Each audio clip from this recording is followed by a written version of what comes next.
Hey guys, today's recipe is some just really quick and simple flapjacks. So all you will need is some 250 grams of oats, which I have weighed out here. And in the pan I've done 125 grams of butter and 4 tablespoons worth of golden syrup.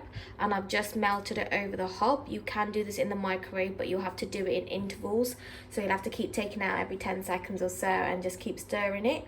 I have also added some lemon zest in there as well, just for a bit of flavour. And you will need a dish, which I have greased with some butter. You will also need an adult for help, because you will need to get your oven ready up to 200 degrees or 180 for fan.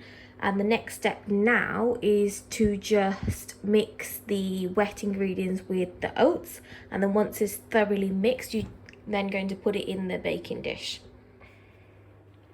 Okay guys, so I've just transferred it onto the baking dish, and you can see that I've just packed it really gently by using my spatula, just to make sure it's nice and tight. The next step now is to just make sure that it goes into the oven, so that's where you will need an adult to put it in carefully, and give it about 20 to 25 minutes until it comes out golden brown, and then let it cool down for 5 minutes and you can cut it into slices. Okay, so it's been a while since I've taken it out the oven.